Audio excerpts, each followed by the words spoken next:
एगो जंगल में एगो घमंडी और अकड़ू शेर रहत रहे।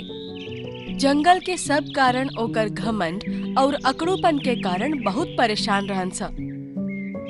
एक दिन ओकर मंत्री और सलाहकार कालू तेंदुआ जंगल के शेर राजा से कहलस, महाराज, ऐसे हमरा कहे में तो अच्छा नहीं लागत, लेकिन आपके हद से ज्यादा घमंडीपन और अकड़ूपन आपके और आपके राज्य खातिर सही नहीं खे। तो तू कहे कि का चाहता रहा कालू तेंदुए? महाराज, आपके अजीबोगरीब फरमान और न्याय से जंगल के कमजोर जानवर बहुत घबरा ले जा। हमके डर बा कभी सब मिल के आपके खिलाफ कोनो सेना न बना ले। बिल्कुल सही कहा ताड़ा तू। ई बात तो हम कभी सोचली ना, लेकिन एकर भी एगो हल बा हमरा पास। अगला दिन शेर राजा जंगल के सब जानवरन के अपना गुफा के सामने बुलौले। हम सुनली है कि हमरा जंगल के कमजोर जानवर हमार न्याय से बहुत ज्यादा परेशान रहेले। हम उनका खातिर एगो हल खोजली हैं। शेर राजा के बात सुन के जंगल के सब कमजोर प्राणी खुश हो गईलन स। हमार फैसला बा कि आज के बाद जितना भी जंगल के कमजोर प्राणी बाड़े, जैसे कि गिलहरी, चूहा, वो सब अभी के अभी जंगल के छोड़ के जंगल के दूसरा सूखा हिस्सा में चल जाए। शेर राजा के फरमान सुन के जंगल के सब कमजोर जानवर बुरा तरह से घबरा गईलन स। ऊ कमजोर प्राणियन में से सोना गिलहरी हिम्मत करके शेर राजा से कहलस, ये तो अन्याय है महाराज। का कहलू? तहार हिम्मत कैसे हो गई हमसे ही बोले के? महाराज, जंगल के दूसरा हिस्सा में हरियाली बहुत कम बा और वहाँ तालाब भी सूखा पड़ल बड़न सा। ये हमारा आदेश बा सोना गिलहरी। और यहाँ आज के बाद कोई भी कमजोर प्राणी अगर जंगल में नजर आ गई तो ओकरा जान से मार दिहल जाई। लेकिन महाराज, ये कमजोर प्राणी जाके हो जाता ही सहू मर जाई है। अपन फैसला पर दोबारा गौर कर ली है। बकवास बंद कर ले काला तेंदुआ। ऐसे तो हम तोहर बात मान ली, लेकिन हई सोना गिलहरी हमके गुस्सा दिला दिलास। अब तो इस सब के जंगल छोड़ के जाही के पड़ी। कालू तेंदुआ अपन मन में कहलस, आखिर ऐसा कौन मनहूस दिन रहे जब भी जंगल के शेर राजा बनल रहे। ऐसे तो पूरा जंगल के लोटिया डुबा दी। तो हम तो डरावे खातिर ऐसा कहले रही, लेकिन ई तो बेचारा भोला भाला कमजोर जानवर के ही जैसे निकाल देलास। शेर राजा अकड़त अकड़त अपन जंगल के गुफा में चल गए। जंगल के सब कमजोर जानवर निराश होके जंगल के दूसरा हिस्सा में चल गईलन स। कमजोर जानवर दूसरा हिस्सा में जाके सोना गिलहरी के बुरा भला बोले लगलन स। तहरा कारण हमनी के जंगल से बाहर निकालल गईली जा सोना गिलहरी। ई तू लोग कैसन बात करत आ जा? सही कहा ताने, तो सबके सामने शेर राजा के खिलाफ बोल के उनका के गुस्सा चढ़ा देलू हा। हम तो तू सबके भला खातिर शेर राजा से कहले रही, पर शेर राजा पहले से ही जंगल के बाहर निकाले के सोचले रहन। लेकिन अब हमनी के का करी जा? यहाँ हरियाली बहुत कम बा और यहाँ आसपास कोनो तालाब भी नहीं के नजर आवत। ऐसे में तो हमनी के तड़प के भूख से मर जाएम जा। तू सही कह रहल बाड़ू। हमके लागत आ कि हमनी के तालाब के तलाश करे के चाही, काहे कि जल ही जीवन बा। और तू सोना गिलहरी यहाँ से चल जा। हमनी के तहार कौनो जरूरत नहीं खे। तहरे वजह से हमनी के ई हाल हो गइल बा। अगर तू सबके ऐसे लागेला कि हमरा वजह से तू लोग जंगल से निकालल गईला जा, तो हम तो सबसे वादा करतानी, हम ही तू लोग के जंगल में वापस लौटाइम और शेर राजा के जरूर सबक सिखाइम। सोना गिलहरी शेर राजा से बदला के आग लेके वहाँ से चल गई। कुछ दूर चले के बाद सोना गिलहरी के नजर अचानक एगो कुआं नुमा तालाब के ऊपर पड़ल। अरे वाह, इता एगो प्राचीन कुआं जैसन एगो सुंदर तालाब बा। तभी वो कुआं नुमा तालाब से एगो बहुत बड़ मछली निकल के सोना गिलहरी से कहलस, आपन जान बचावे के चाहता रू तो चल जा यहाँ से। का मतलब? काहे कि ओकर निकले के समय हो गइल बा। हम भी बस छुपे ही वाला बनी। हम कुछ समझनी ना, केकर निकले के समय हो गइल बा? तू ना जाने लू, ई तालाब के अंदर एगो समुद्री घोड़ा रहेला, जौन पता ना कैसे ई तालाब के अंदर आ गई। उ समुद्री घोड़ा दूसर जीवन के देख के ओकर ही रूप में परिवर्तित होके ओकरा के मार देवेला।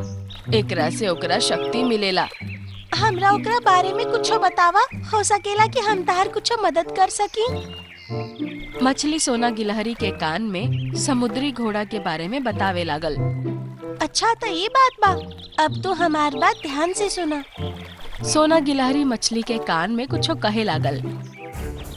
तभी तालाब के पानी के अंदर से बवंडर उठे लागल। मछली डरत डरत तालाब के अंदर घुस गई।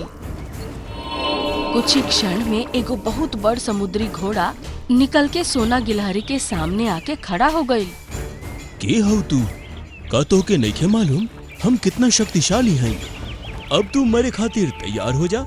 के कहलस कि तू शक्तिशाली बाड़ा? हम जौन जंगल में रही ना, वहाँ तारा से भी ज्यादा शक्तिशाली जीव रहेला। का बकवास कर रहल बाड़ू तू? कौन हो? हमसे ज्यादा शक्तिशाली केहू नइखे हो सकत। ओकरा जंगल के शेर कहल जाला मूर्ख। तू ही छोटा सा कुआं नुमा तालाब में रह के अपना आपके पता न का समझा तारा। अरे एकरा से बाहर निकल के देखा, बाहर कितना बड़ जंगल बा। हमके पता बा, लेकिन एगो समस्या है। हमके शाम में एक बारी तालाब में डुबकी लगावही के पड़ेला, कहे कि तालाब के पानी जादुई है। चाहता एक पंथ दो का काज कर सकेला। ऊ कैसे? तू जंगल में शेर राजा के मार के वहाँ के राजा बन जा, सब जंगल तहार हो जाई। वहाँ न जाने कितना जानवर भी बढ़न सा, जिकनी के मार के तू और ज्यादा शक्तिशाली बन सकेला और शाम के ही तालाब में डुबकी लगा के फिर जंगल वापस आ सकेला। तहरा खातिर ही आसान होगी। ई तो हम सोचला ही ना रहनी। चल हमरे साथे और ये अपन राजा से मिलावा। तू कुछ देर रुको, हम बस अभी आवतानी। कुछ देर बाद सोना गिलहरी वापस आ गई और समुद्री घोड़ा के सीधा जंगल के शेर के गुफा के अंदर ले गई। समुद्री घोड़ा और सोना गिलहरी के देख के शेर राजा गुस्सा से आग बबूला हो के कहलस, तहारी जंगल में आवे के हिम्मत कैसे हो गई सोना गिलहरी? और तू अपना साथे ये अजीब सा दिखे वाला कौन प्राणी के लेके आइल बाड़ू? शेर राजा इतना कहले ही रहे कि तभी जंगली समुद्री घोड़ा शेर राजा के रूप में परिवर्तित हो गई। अरे ये तो हमरे ही रूप में परिवर्तित हो गई। जरूर हमसे बदला लेवे खातिर कौनो बहुरूपिया लेके आइल बाड़ू, जे हमके मार के हमार जंगल हथियावे के चाहता, लेकिन हम एके छोड़ब ना। शेर राजा के रूप में परिवर्तित हो चुकल समुद्री घोड़ा के आंख से आग के लपट निकलल। कुछ ही क्षण में जंगल के शेर जल के राख हो गईल। शेर राजा के मरत ही समुद्री घोड़ा अपन असली रूप में आ गईल। देख लू तू हम कितना शक्तिशाली हैं। आज से आप ही हमनी के महाराज हैं। आज से हम तो के अपन राज्य के सलाहकार घोषित करतानी। अब तू ही हमके बताइबू कि जंगल के बाकी जानवर हमके कहाँ मिली हैं, जेके हम खा सकी। ओ सब छोड़ी महाराज, आप तालाब के लगे जल्दी से चल जाइए। शाम हो चुकल बा, आपके तालाब के अंदर डुबकी लगावल बहुत जरूरी बा। अरे हाँ, ई तो हम भुलाइए गए रही। समुद्री घोड़ा दौड़ के सीधा तालाब के लगे पहुँचल, पर वो देखलस कि तालाब पत्थरन से ढकल रहे। ई कैसे हो सकेला? सुबह तक तो ई तालाब बिल्कुल ठीक रहे। समुद्री घोड़ा पत्थरन के हटावे के प्रयास करे लागल, लेकिन अचानक ओकर शरीर में आग लाग गई। ऊ जल के राख हो गई। ओकर शरीर के राख में बदलत ही सब कमजोर प्राणी जौन के छुपल रहन सा बाहर आके सब पत्थरन के हटावे लगलन सा। तालाब के अंदर से उहे मछली उछल के बाहर निकल के आ गई।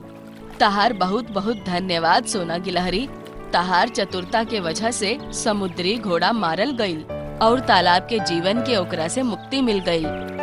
और हमार जंगल के वासियन के वो घमंडी अकड़ो शेर से भी मुक्ति मिल गई। दरअसल सोना गिलहरी मछली के कान में आपन योजना पहले से ही समझा देले रहे और जानवरन से भी कह देले रहे कि समुद्री घोड़ा के जाए के बाद वो तुरंत तालाब के पत्थरन से ढक दस। ओकरा बाद जंगल में सब खुशी खुशी रहे लगलन सा।